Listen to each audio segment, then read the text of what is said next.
Hi friends అందరికీ కూడా కార్తీక మాసం మొదలైపోయింది కదా.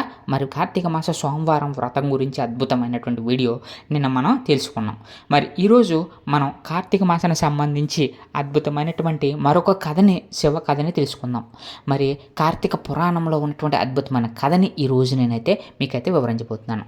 మరి మీరు ఎవరైనా ఫస్ట్ టైం మన ఛానల్ చూస్తున్నారా అయితే వెంటనే మా ఛానల్ సబ్స్క్రైబ్ చేసుకుని ఈ వీడియోని లైక్ చేసేయండి. మా ఛానల్ చూస్తున్నారు కానీ సబ్స్క్రైబ్ చేసుకోవట్లేదు. అలాగే ఈ వీడియోని స్కిప్ చేయకుండా చివరి వరకు చూడడానికి ట్రై చేయండి. ఈ కార్తీక మాసంలో ఎవరైతే శివుని యొక్క కథలు వింటారో, అలాగే కార్తీక పురాణం వింటారో, మరి వాళ్ళకి శివానుగ్రహం కలుగుతుందని మరి చెప్తూ ఉన్నాయి పురాణాలు, శాస్త్రాలు. మరి అటువంటి అద్భుతమైనటువంటి కార్తీక పురాణంలో మొదటి అధ్యాయం ఏం చెప్తుందో తెలుసా? కార్తీక పురాణం యొక్క ఆ యొక్క మొదటి అధ్యాయంలో కార్తీక మాసం యొక్క ప్రాశస్త్యం అయితే వివరించబడింది. మరి దాని గురించి ఇప్పుడు మనం తెలుసుకుందాం.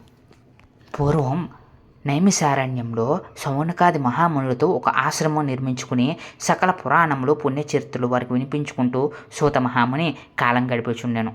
మరి ఒకనాడు శౌనకాది మునులు గురుతుల్యుడకు సూతులను చూసి, ఆర్య, తమ వలన అనేక పురాణ ఇతిహాసములన్నీ కూడా వేదాంగ రహస్యములు కూడా సంగ్రహముగా గ్రహించాము. మరి మాకు ఒక సందేహం ఉన్నది. మాకు కార్తీక మాస మహత్యం గురించి తెలుసుకోవాలని చెప్పేసి అయితే కోరిక కలుగుతుంది. కాబట్టి దాని ఫలమును తెలపండి అని చెప్పేసి వేడుకొనుచున్నారు. అలాగే తాము ఆ యొక్క వ్రతమును కూడా, కార్తీక మాసానికి సంబంధించినటువంటి వ్రతాన్ని కూడా వివరించమని చెప్పేసి అయితే శిష్యులైతే కోరారనమాట. ఎవరిని కోరారు? సూత మహాముని కోరడం జరిగింది. మరి అలా కోరడంతో అంత సూత మహర్షి, ఓ ముని పుంగవులారా, ఒకప్పుడు ఇదే కోరికను నారదుడు సృష్టికర్త బ్రహ్మను కోరగా, బ్రహ్మదేవుడు అతనికి విష్ణుమూర్తి, లక్ష్మీదేవికి, సాంబశివుడు పార్వతీదేవికి తెలియజేసిన విధంగా ఆ కథను చెప్తాను, వినండి. అట్టి పురాణ కథను మీకు తెలియజేయుచున్నాను. ఈ కథను వినుట వలన మానవులకు ధర్మార్థములు కలుగుటే కాక వారు ఇహమందును పరమునందును సకల ఐశ్వర్యములతో తొలదూగుదురు. కావున శ్రద్ధగా వినండి అని ఇట్లు చెప్పాను. పూర్వము ఒకానొక దినంబున పార్వతీ పరమేశ్వరులు ఆకాశమును విహరించుచుండగా, పార్వతీదేవి, ప్రాణేశ్వర, సకల ఐశ్వర్యములు కలగచేయనట్టుది, సకల మానవులు వర్ణభేదములు లేక ఆచరించదగినది, శాస్త్రసమ్మతమైనది, సూర్యచంద్రులు ఉన్నంత వరకు కూడా ఆచరింపబడేది అయినటువంటి ఒక వ్రతాన్ని వివరింపమని పార్వతీదేవి పరమేశ్వరుని అడుగుచుందను. అప్పుడు పార్వతీదేవికి పరమేశ్వరుడు ఏం చెప్పాడు అనంటే, అంత పరమేశ్వరుడు, దేవి, నీవు అడుగుచున్నటువంటి వ్రతము స్కాంద పురాణమున చెప్పబడింది. దాన్ని ఇప్పుడు వశిష్ఠ మహాముని మిథిలాధీశుడగునటువంటి జనక మహారాజుకు వివరింపబోచున్నాడు. చూడుమా, మిథిలా నగరం వైపు అని మిథిలా నగరం వైపు చూపించెను. అట మిథిలా నగరం వశిష్ఠునికి రాకకు జనకుడు సంతోషించి అర్ఘ్య పాదములతో సత్కరించి కాళ్ళు కడిగి ఆ జలమును శిరస్సుపై జల్లుకుని, మహాయోగి మునివర్య, తమ రాక వల్ల నేను, నా శరీరము, నా దేశము, నా ప్రజలు పవిత్రులైతిరి. తమ పాద ధూళి చేత నా దేహము కూడా పవిత్రమైనది. తమ కిరీటములు వచ్చితిరో, ఇట్లు ఎందుకు వచ్చితిరో సెలవు అడగకుండగా అని వేడుకొన్నాను. అప్పుడు వశిష్ఠుడు, జనక మహారాజా, నేను ఒక మహాయజ్ఞము చేయతలబట్టిని. దానికి కావలసిన అర్ధబలమును అంగబలమును నేను అడిగితకు వచ్చేదను అని చెప్పిరి. అప్పుడు జనకుడు ఏమన్నారో తెలుసా? మునిచంద్ర, అటులనే ఇస్తును స్వీకరింపుడు. కానీ చిరకాలము నుండి నాకు ఒక సందేహం కలదు. తాము దైవజ్ఞులు గనక అడుగుతున్నాను. నా అదృష్టం కొలది ఈ అవకాశం దొరికినది. గురురత్న, సంవత్సరంలో కల్లా కార్తీక మాసము గొప్పదని చెప్తూ ఉన్నారు కదా, కార్తీక మాసానికి ఎందుకు అంత విశిష్టత వచ్చిందని చెప్పేసి జనక మహారాజు ఆ యొక్క వశిష్ఠుడిని అయితే అడగడం జరిగింది. మరి ఆ విధంగా అడగగానే వశిష్ఠుల వారు కార్తీక మాసం యొక్క గొప్పతనం గురించి వివరించవలసిందని ప్రార్థించిన మీదట వశిష్ఠ మహాముని చిరునవ్వు నవ్వి, రాజా, తప్పక నీ యొక్క సంశయం తీర్చగలను. నేను చెప్పబోయేటువంటి ఈ వ్రత కథ సకల మానవులను ఆచరింపదగినది, సకల పాపహరణమైనది. కార్తీక మాసం హరిహర స్వరూపము. ఈ మాసమునందు ఆచరించు వ్రతం యొక్క ఫలితము అంతని చెప్పదలది కాదు. ఎంతకంటే ఎక్కువ అంటే వ్రతం యొక్క ఫలితం ఎంతని చెప్పదన్నది కాదు, వినుటకు కూడా ఆనందదాయకమైనది. అంతేగాక విన్నంత మాత్రాన ఎట్టి నరక బాధలు లేక ఇహమందును పరమందును సౌఖ్యము పొందగలరు. నీబోటి సజ్జనులు ఈ కథను అడిగి తెలుసుకుంటా ఉత్తమమైనది. శ్రద్ధగా ఆలకింపుము అని ఇట్లు చెప్పసాగాను. వశిష్ఠుడు కార్తీక వ్రత విధానం తెలుపుటకు ఈ విధంగా తెలిపినమాట. ఓ మిథిలీశ్వర, జనక మహారాజా, ఏ మానవుడైనా, ఏ వయసు వాడైనా ఉచ్చ నీచ అనే భేదము లేకుండా కార్తీక మాసంలో సూర్య భగవానుడు తులారాశి అండు ఉండగా వేకువజామున నిద్రలేచి కాలకుత్యములు తీర్చుకుని స్నానమాచరించి దాన ధర్మములను దేవతా పూజలను చేసినచో దానివలన అనగత పుణ్యఫలం లభించును. కార్తీక మాస ప్రారంభం నుండి ఇట్లు చేయుచు శివలింగార్చన చేయుచు విష్ణు సహస్రనామం ఆచరించుచుండవలను. ముందుగా కార్తీక మాసం అధిదేవతకు దామోదరుని నమస్కరించి, ఓ దామోదర, నేను చేయి కార్తీక వ్రతమును ఎట్టి ఆటంకులు కలగనీయక నన్ను కాపాడు అని చెప్పి ప్రార్థించి వ్రతమును ప్రారంభించవలను. కార్తీక స్నానం విధానం కూడా ఉంటుంది. ఈ వ్రతానికి ముందుగా కార్తీక స్నానం అయితే చేయవలసి ఉంటుంది. అటువంటి కార్తీక స్నాన విధానాన్ని కూడా ఈ విధంగా చేయాలి. ఓ రాజా, వ్రతం ఆచరించే దినముల్లో సూర్యోదయంకు ముందే లేచి కాలగుచ్చాములు తీర్చుకుని నదికి పోయి స్నానం ఆచరించి గంగకు, శ్రీమన్నారాయణునికి, పరమేశ్వరునికి, భైరవునికి నమస్కరించి సంకల్పం చెప్పుకొని మరలా నీడమునికి సూర్య భగవానునికి అర్ఘ్య ప్రధానమసంగి పితృదేవతలు క్రమ ప్రకారముగా తర్పణమును ఇచ్చి గట్టుపై 3 దోశలు నీళ్లు పోయవలను. ఈ కార్తీక మాసంలో పుణ్య నదులైన గంగ, గోదావరి, కృష్ణ, కావేరి, తుంగభద్ర, యమున మున్నగు నదుల్లో ఏ ఒక్క నదిలోనైనా స్నానమాచరించిన ఎడల గొప్ప ఫలితము కలుగును. తడి బట్టలు విడి మడి బట్టలు కట్టుకుని శ్రీ మహావిష్ణువుకు ప్రీతికరమైన పుష్పమును తానే కోసి తెచ్చి నిత్య ధూపదీప నైవేద్యాలతో భగవంతుని పూజ చేసి గంధము తీసి భగవంతుని సమర్పించి తాను బొట్టు పెట్టుకుని వెమ్మట అతిథి అభాగ్యతలను పూజించి వారికి ప్రసాదం ఇచ్చి తన ఇంటి వద్ద కానీ దేవాలయంలో కానీ రావి చెట్టు వద్ద కానీ కూర్చుండి కార్తీక పురాణము చదవలేను.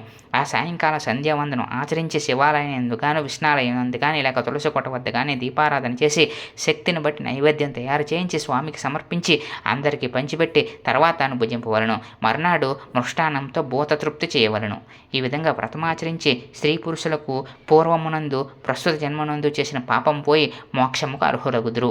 ఈ వ్రతం చేయుట అవకాశం లేని వారు వ్రతము చేసిన వారిని చూసి వారు నమస్కరించు కూడా తత్సమాన ఫలము దక్కును అని చెప్పును. ఈ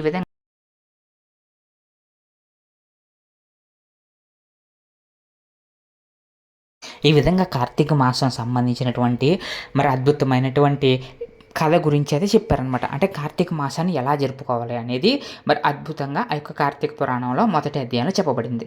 మరి అలాగే దీనికి సంబంధించినటువంటి అద్భుతమైనటువంటి కథ కూడా ఉందండి. మరి ఆ కథ ఏంటనేది ఇప్పుడు మనం తెలుసుకుందాం.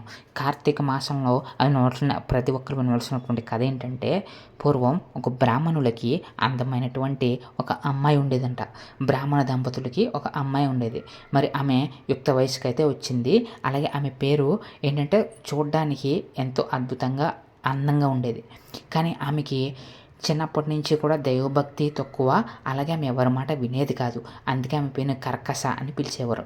మరి ఆ విధంగా ఉన్నటువంటి ఆమెకి కోరికలు ఎక్కువ. అంటే దైవభక్తి కన్నా కూడా పక్క ఆలోచనలు ఎక్కువ అన్నమాట. అలా ఉన్నటువంటి ఆమె ఏం చేసింది అని అంటే, ఆమెకు ఒక ఉత్తమమైన బ్రాహ్మణుడికి ఇచ్చి వివాహం చేశారు. మరి ఆ వివాహం చేయగానే ఆమెకి చెడు స్నేహాలు ఎక్కువగా కూడా మగవాళ్ళతో ఎక్కువగా తిరుగుతూ ఉండేది. అలాగే ఎక్కువగా కూడా ఎప్పుడు కూడా చెడు ఆలోచనలు, చెడు పనులతోటే తిరుగుతూ ఉండేదన్నమాట. అలా అయినా కానీ బ్రాహ్మణుడికి ఇచ్చి పెళ్లి చేశారు కదా, ఆయన కూడా మరి ఈమె మోహం ఎక్కువ ఆ బ్రాహ్మణుడికి కూడా. మరి అలా మోహపడినటువంటి ఆ బ్రాహ్మణుడు కూడా ఈమెను ఏమీ అనలేక మరి ఆమెనైతే వదిలేశాడు. ఇలా చెడు స్నేహాలతో ఎప్పుడు తిరుగుతూ మరి ఉండేదంట. అలా ఉన్నటువంటి ఆమె ఏం చేసిందో తెలుసా, ఒకసారి ఆమె వ్యసనాలకి మరి బానిసైపోయింది. అంటే వేరే వాళ్ళతో తిరగడం కానీ ఇవన్నీ వ్యసనాలకు బానిసైపోయింది. అప్పుడు ఏం చేసిందంటే, మరి ఒకరోజు నిద్రపోతున్న భర్తని రాయి పెట్టి కొట్టి చంపేసింది. అంటే స్నేహితులు ఎవరో ఒకరు అన్నారని, మీ భర్త ఉండటం వల్ల మనం కలుసుకోలేకపోతున్నాం అని చెప్పేసి అనడంతో నిజమే అనుకుని భావించినటువంటి ఆమె ఏం చేసిందంటే, భర్తని రాయితో కొట్టి చంపేసింది. పెద్ద బండరాయిని పడుకున్నప్పుడు బండరాయితో కూడా చంపేసింది. అలా చంపేసింది ఇంక ఈమెకి అడ్డు అదుపు లేకుండా పోయింది. విచ్చలవిడిగా ఇష్టం వచ్చిన వాళ్ళతో తిరుగుతూ ఉండేది. అంతేకాకుండా ఈమె ఎంతోమంది ఆడవాళ్ళకి లేనిపోని వాళ్ళకి చెప్పేసి లేనిపోని కబుర్లు చెప్పి వాళ్ళను కూడా ఈ యొక్క దందాపంలో దింపేదనమాట. తప్పుడు తోవలోకి అయితే దింపేది. మరి అలా దింపుతూ ఉండగానే ఏమైందనంటే, వయసులో ఉన్నంతకాలం కూడా మరి ఇదంతా నడిచిపోయింది. అత్తమామలు కూడా ఈమెకు భయపడి ఈమెను పట్టించుకోవడం మానేశారనమాట. అలాగా ఆమెకు ఇష్టారాజ్యంగా తన వయసు ఉన్నంతకాలం మరి నడిచిపోయింది. తర్వాత వయసు తరిగే కొలది ఈమె అందం తరిగిపోయి వయసు మీద పడే కొలది మరి ఈమెకి ఏమైందనంటే, వ్యాధి వచ్చేసి మంచాన పడి చివరికి నానా బాధలు పడైతే చనిపోయింది. మరి అలా చనిపోయిన తర్వాత ఏమైందో తెలుసా, మరి నరకానికి వెళ్ళిందనమాట. నరకంలో మరి ఈమె విధించినటువంటి శిక్షలు ఏంటో తెలుసా, ఈమెను ఒక ఇనప స్తంభానికి కాలిపోతున్నటువంటి అగ్నిలోకి దూకించి ఈమె యొక్క శరీరాన్ని, ఈమె యొక్క ఆత్మ ఏదైతే ఉందో ఆమె ఆత్మని మరి ఆ యొక్క స్తంభానికి వగిలించుకోమనేవారంట. ఎందుకంటే ఈమె చేసిన తప్పులకి నరకంలో అనేక బాధలు పెట్టారు. ఈమెను ఈడ్చుకుని పోయి చీము నెత్తురు ప్రవహించేటువంటి నదిలో పాడేసి యమధర్మరాజు గారు మరి ఈ విధమైన శిక్షలతో మరి ఆమెను ఎన్నో రకాలుగా బాధపెట్టి చివరికి ఎన్నో యాతనలు అయితే పడింది నరకంలో. ఆ తర్వాత మరి అన్ని జన్మలు అయిపోయిన తర్వాత 7 జన్మల పాటు నరకంలో నానా యాతన అనుభవించిన తర్వాత ఒక జన్మలో కుక్క కింద జన్మించింది భూమి మీద. మరి అలా జన్మించినప్పుడు కుక్క కదండి, అలా కుక్క తినడానికి వెళ్తూ ఉంటుంది కదా, అలా వెతుక్కుంటూ ఒక బ్రాహ్మణుడు మరి అద్భుతమైన ఒక బ్రాహ్మణుడు ఉండే ప్రదేశానికి వెళ్ళిందనమాట. ఆ బ్రాహ్మణుడు ఆ రోజు కార్తీక మాసం సోమవారం, ఆ సోమవార వ్రతాన్ని చేసుకుని పొద్దుటి నుంచి సాయంత్రం వరకు కూడా నిష్టగా ఉండి ఉపవాసం చేసి మరి చివరికి కార్తీక సోమవారం నాడు ప్రదోష సమయంలో పరమేశ్వరుడికి మరి ప్రసాదంగా నైవేద్యంగా పెట్టి ఆ బ్రాహ్మణుడు ఏం చేశాడనంటే అలా పెట్టి బయటికి వెళ్ళాడనమాట. బయట పెట్టేసి అలా లోపలికి వెళ్ళాడు పరమేశ్వరుడికి ప్రసాదం పెట్టి. కానీ ఈ కుక్క వచ్చి ఆ ప్రసాదాన్ని అయితే తినేసింది. అలా తినడం వల్ల ఏమైందంటే ఈ కుక్కకి పూర్వజన్మ గుర్తొచ్చేసింది. తాను ఎంత పని చేశానో అనేది మొత్తం కూడా తన కళ్ళ ముందు కనిపించిందనమాట ఆ కుక్కకి పూర్వజన్మ. ఎప్పుడైతే ఆ యొక్క పరమేశ్వరుడు ప్రసాదాన్ని తీసుకుందో ఆ కుక్కకి పూర్వజన్మ గుర్తొచ్చి తను ఎంత తప్పు చేశానో తనకు తెలిసిపోతుంది. అప్పుడు వెంటనే ఆ కుక్క ఏం చేసిందో తెలుసా, ఆ బ్రాహ్మణుడితో మాట్లాడింది.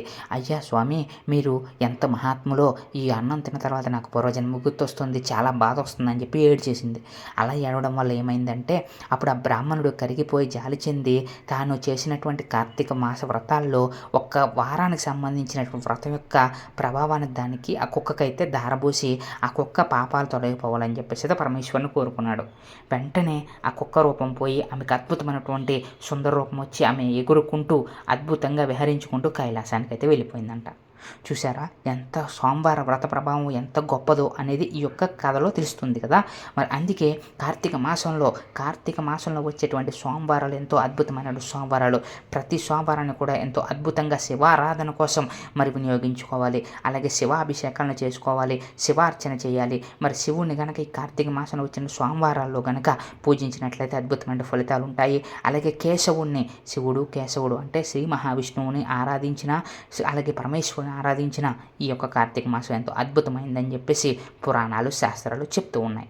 మరి మీరు ఎంతమందికి ఈ వీడియో నచ్చిందో కామెంట్ సెక్షన్లో కామెంట్ చేసి మా ఛానల్ సబ్స్క్రైబ్ చేసుకోకపోతే సబ్స్క్రైబ్ చేసుకొని ఈ వీడియోని అయితే లైక్ చేసేయండి friends. Thank you so much.